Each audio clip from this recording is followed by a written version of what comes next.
یہ ہے میرا باب الحوائی. جب بھی کوئی مشکل ہو نا ایک تسبیح ہے، یا سیدی یا مولائی احسنتم یا موسیٰ بن جعفر ادرکنی. اس تسبیح کو پڑھا کرو. بدھ کا روز میرے مولا سے منسوب ہے، بائی وینسڈے بدھ کا دن میرے مولا سے منسوب ہے. جب مشکل ہو تو یہ تسبیح پڑھا کرو. یہ خاندان، یہ گھرانہ کتنا کریم ہے کہ جو اپنے قاتل کو بھی شربت دیتا ہے.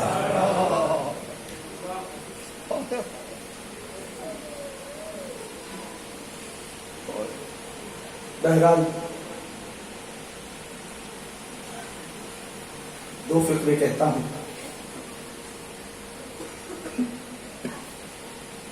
آٹھویں امام کے بابا ہیں یہ، ٹھیک ہے. 25 رجب تھی. سنیں گے مولا کی شہادت سناؤں.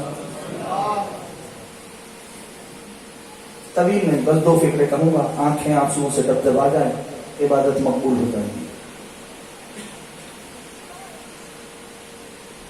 25 رجب کی تاریخ تھی.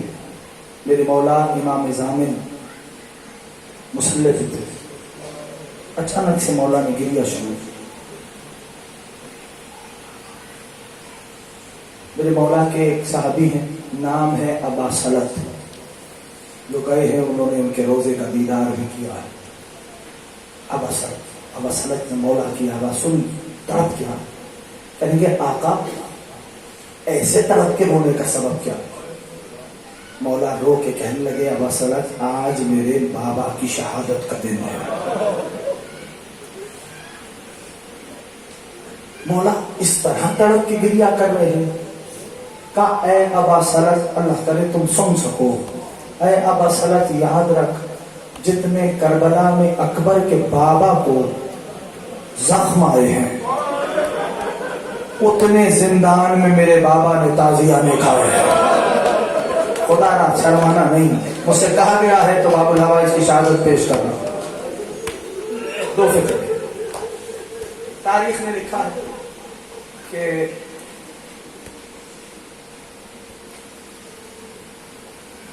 مولا کو زندان میں رکھا گیا تھا. والی بصرہ حاکم وقت کا رشتہ دار تھا. اس نے خط لکھا. خط میں لکھتا ہے کہ جس قیدی کو، جس سید کو تو نے میرے قید خانے میں بھیجا ہے اللہ کرے محسوس کرو. تو اس کا عالم یہ ہے، ضروری ہے کہ اس کے بارے میں تجھے اطلاع دوں. عالم یہ ہے کہ فجر کی نماز پڑھ کے جو سجدے میں سر رکھتا ہے تو پھر اس کا سر ظہر کی نماز کے لیے اٹھتا ہے، اور پھر وہ ظہر اور عصر کی نماز پڑھ کے مناجات و عبادات میں ایسا مشغول ہو جاتا ہے کہ جب مغرب کی اذان ہوتی ہے تو وہ ایک خرمے سے افطار کرتا ہے اور پھر عبادات میں مشغول ہو جاتا ہے اور پوری رات عبادات میں گزار دیتا ہے. یہ ہے تمہارا 7واں امام. اب اگلا جملہ بتاؤں وہ کیا لکھتا ہے. کہا مجھے سمجھ نہیں آتا اس سید کی خطا کیا ہے. ہائے کرنے والوں سلامت رہو. مجھے سمجھ نہیں آتا اس سید کی خطا کیا ہے. اگر میرے خط کے جواب آنے میں دیر لگی نا تو میں اس سید کو واپس مدینے بھیج دوں گا. حاکم کے پاس، اس وقت کا جو حاکم تھا، حاکم کے پاس خط پہنچا. اس نے فوراً بلا بھیجا، سرکار کو بغداد بلایا. ایک لعین ہے جو آل محمد کے بغض میں بھی اپنا ثانی نہیں رکھتا، نام ہے سندھی بن شاہق. خدا کی لعنت ہو اس پر. اس کے قید خانے میں تیرا مولا تھا. جو حاکم تھا نا، اس نے کیا بولا تھا، اے ابن شاہق ہر روز 100 تازیانے مارنا، شرما کے نہیں، گھبرا کے نہیں، 100 تازیانے مارنا. جو محسوس کرتا ہے 100 تازیانے مارنا. سوچو 14 سال کی آخری قید ہے مسلسل میرے مولا کی. جس کو سمجھ میں آئے گا نا رونے کے لیے کافی ہے. ہر روز 100 تعزیہ میں محسوس کر سکتے ہو؟ یعنی انتہا یہ ہے، تاریخ لکھتی ہے کہ جب چاہنے والے آئے اور سندھی بن شہاب سے کہا کہ ہمیں اپنے مولا کی زیارت کرنی ہے، تو اس نے کہا روشن دان ہے، اس سے دیکھ لو۔ ساروں نے دیکھا، تڑپ کے واپس آئے، کہنے لگے ہم سے مذاق کیوں کر رہا ہے، ہم نے مولا کا دیدار کرنا ہے۔ کہتا ہے دیکھ نہیں رہا مولا تیرا زندان میں ہے؟ کہا ہمیں تو زندان میں کچھ نظر نہیں آتا، کانا فوق ملقا علی الارض، ہمیں تو بس زمین پہ چادر پڑی نظر آ رہی ہے۔ اللہ اکبر، خدا تمہارے ماتم کو سلامت رکھے۔ شرمانا نہیں، باب الحوائج کا ذکر ہو رہا۔ اجرکم اللہ، اجرکم اللہ۔ بس آپ نے گریہ کیا، مجلس ہو گئی تمام۔ سوچ سکتے ہو یعنی میرے اس امام کو کہاں سے قید کیا گیا؟ نانا کے روزے سے قید کیا گیا۔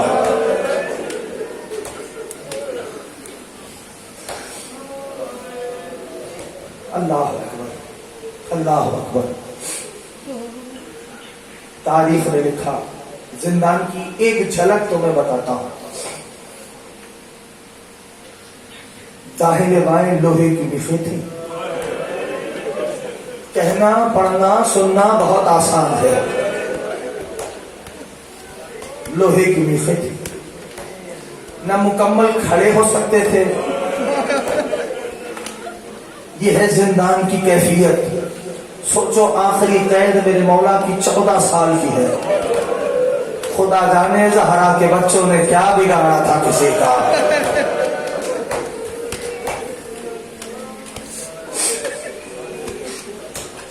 عزیزانو، تاریخ نے ایک بات لکھی ہے، سن لو جملے اطمینان سے سن لو۔ وہ وقت آیا کہ تمہارے اس امام کو،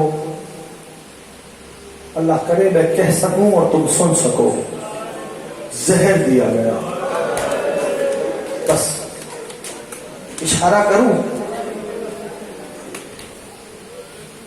زیارت میں مولا کی سلام ہے،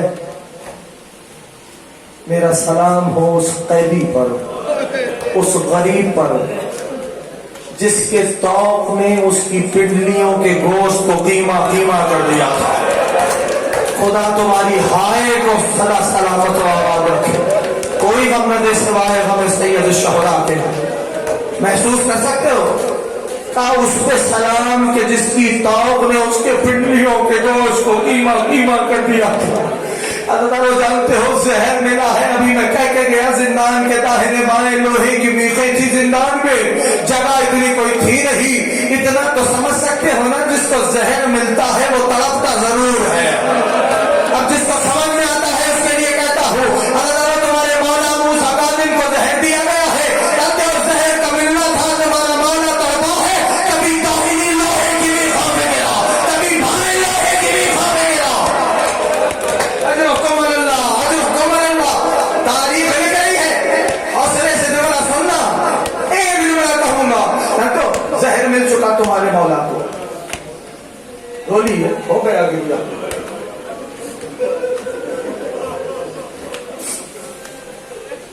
جیسے کریم کربلا کی ایک بیٹی ہے نا، جس کا تذکرہ سنتے ہو، ایک شام رہ گئی، ایک مدینہ چھوڑ کے آئے تھے۔ ویسے مولا کاظم کی بھی کئی بیٹیاں، ایک بیٹی جس کا حرم قم میں ہے، بڑی محبت کرتی ہے اپنے بابا سے۔ روایات تاریخ بتلاتی ہیں، جناب معصومہ جب بابا شہید ہو گئے نا، تو بی بی جو خراسان اپنے بھائی کی زیارت کے لیے آئی تھی، جانتے ہو کیوں؟ بی بی تاریخ نے لکھا چونکہ بابا کے بعد امام رضا کے چہرے کو دیکھ کے بابا کو یاد کرتی تھی۔ جانتے ہو جناب معصومہ؟ اب سوچنا، مولا رضا کو گھر میں چھوڑا، کہا میرے لال جب تک میری خبر نہ آئے آپ کا بستر دروازے پہ رہنا چاہیے۔ اگر تو تاریخ جانتے ہو تو یہی جملہ رونے کے لیے کافی ہے، دروازے پہ رہے بستر۔ بس جملہ سنو، میرے مولا کو زہر مل چکا، وقت گزرا اچانک سے۔ بس آخری جملہ کہوں گا، اس سے زیادہ میں بس اشارہ کروں گا۔ سندھی بن شہاب ملعون کاغذ و قلم لے کے داخل ہوا، داخل ہوا میرے مولا کی جانب رکھ کے کہتا ہے لکھیے کہ آپ اپنی موت دنیا سے جا رہے ہیں.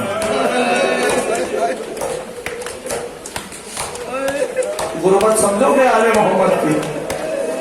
میرے زخمی امام نے زخمی نگاہیں اٹھائی, کہا حجت خدا سے جھوٹ لکھوانا چاہتا ہے, میں ہرگز نہیں لکھوں گا. کہنے لگا ملعون بے حیا, کہنے لگا میں پھر ایسا ظلم کروں گا کہ تاریخ یاد رکھے گی. پورا نہیں پڑھوں گا, ہزاروں کا جملہ آخری سمجھو. کہا ایسا ظلم کروں گا کہ تاریخ یاد رکھے گی. مولا نے کہا تو ظلم کر, میں صبر کروں گا. اور یہ جملہ سننا تھا, اس ملعون نے ایک لوہے کی میخ منگوائی. مجھے نہیں پتا تھکنا نہیں, آخری جملہ کہہ رہا ہوں. وہ لوہے کی میخ اٹھائی, زہرا کے لاڈلے کے ہاتھ میں رکھی, ایک بھاری سی چیز اپنے ہاتھ میں اٹھائی. اس سے آگے میں پڑھ نہیں سکتا, لیکن اتنا ضرور کہوں گا جیسے ہی یہ ماجرا رونما ہوا نا, بغداد کی گلیوں میں ایک سیاہ برقع والی بیوی تھی, دیواروں کے سہارے سے چلتی جاتی تھی, آواز دیتی جاتی تھی. اور بغداد والوں, پہلے میرے بیٹے کو جانے دیا, اب زندگی انسان کو بھی چلا. اللهم لنا ولا ظالمين ظلم حق محمد وآل محمد وآخر تابعين ولا ظالم. اللهم لنا ولا ظالمين ظلم حق محمد وآل محمد وآخر تابعين ولا ظالم. اللهم لنا ولا ظالمين ظلم حق محمد وآل محمد وآخر تابعين ولا ظالم. والے والے آپ کی بارگاہ میں واسطہ محمد آل محمد کا. لیکن میں ایک بات عرض کروں مولا, ٹھیک ہے بیٹا مدینے میں تھا, لیکن بااجازِ امامت آ تو گیا. مولا تجھے غسل بھی ملا, تجھے کفن بھی ملا. اور مولا جب آپ گھر سے چلے تو اپنے بیٹے کو وصیت کر کے چلے. آپ نے بھی وصیت کی, ٹھیک ہے وقت آخر بیٹا سرہانے نہیں تھا, لیکن ایک وصیت آپ کے جد نے کی تھی. وہ وصیت کیا تھی جانتے ہو؟ اے بنی اسد کی عورتوں, اگر تمہارے مرد ہمیں دفنا نہ سکیں تو تم پانی بھرنے کے بہانے آنا. جب وہ جانے لگی تو کہا اپنے قبیلے کے بچوں کو بھیج دو.